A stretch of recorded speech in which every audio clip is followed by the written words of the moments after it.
Pele, Paolo Rossi, Sir Geoff Hurst, the World Cup can make heroes of players overnight, but it can equally have the opposite effect.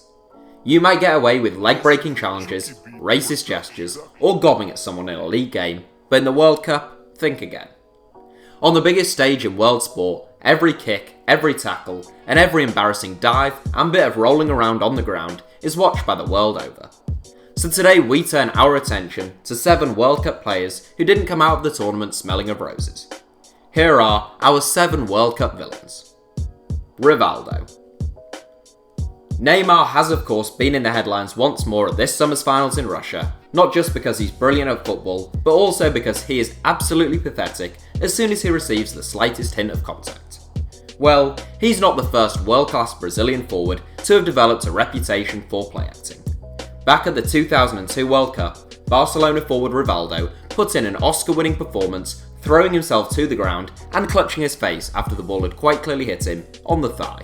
Thank God for VAR. Nigel Deon.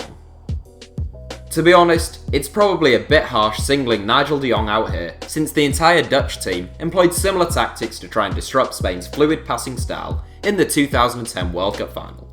But it is De Jong's infamous chest height, stud attack on Xabi Alonso which lives long in the memory, and which I wanted to use in the thumbnail, so he takes 6th.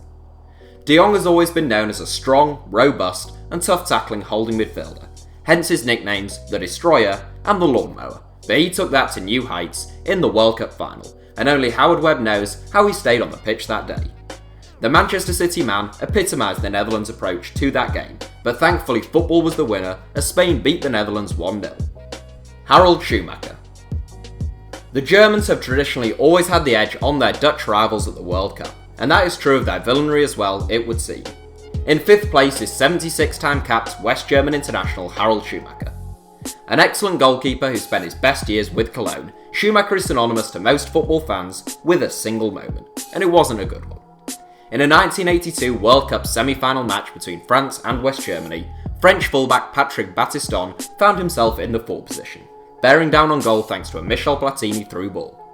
He poked the ball wide of the goal and was subsequently cleaned out in savage fashion by Schumacher in the German goal. Battiston was out cold, missing teeth, as well as having 3 cracked ribs and a damaged vertebrae. No foul or punishment was given against Schumacher, which only added to the controversy. Marco Materazzi. We've gone with Marco Materazzi in 4th place, although it could just as easily have been Zinedine Zidane in here too. Zizou famously had a bit of a temper, receiving 16 career red cards, including one at the 1998 World Cup and another in his last ever game, the 2006 World Cup final. Zidane was taunted by Materazzi and took the bait, plunging his head into the Italian's chest.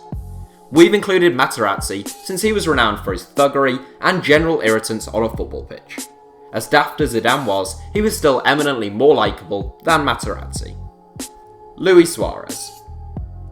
The 2018 World Cup is so far the only World Cup Luis Suarez has been to and not been suspended from. Both within and away from the World Cup, Suarez has always cut a controversial and at times disgraceful character. At his first World Cup, in 2010, the Ajax forward was dismissed for preventing a certain goal for Ghana with his hand. Suarez later coined the save as the real hand of God. 4 years later in Brazil, Suarez made the headlines for all the wrong reasons again.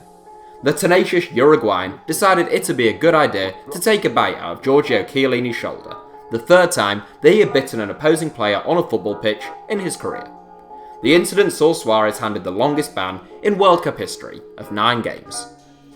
Diego Maradona. Luis Suarez may have a sizable charge sheet, but it is dwarfed in comparison to Diego Maradona's. Simultaneously one of the greatest and most disgraced players in the history of the FIFA World Cup, all sides of El Diego were on show at the 1986 finals in Mexico. He inspired a rather mediocre Argentinian side to glory, combining his rare genius on the ball with his objectionable tendency to cheat. Little Diego batted the ball into the England goal with his hand in '86 before scoring one of the most iconic goals in World Cup history. The second, arguably even more shameful controversy came at the 1994 World Cup in America. El Diego surprised a lot of people by actually looking in shape for the finals, but the reasons why would soon become clear. A so-called random drugs test exposed a cocktail of performance-enhancing drugs in the Argentine captain's system, and he was subsequently sent home, never to play for Argentina again. Alexandre Villaplane. Making the other 6 in this 7 look like child's play, Alexandre Villaplane is truly the most despicable of all World Cup villains.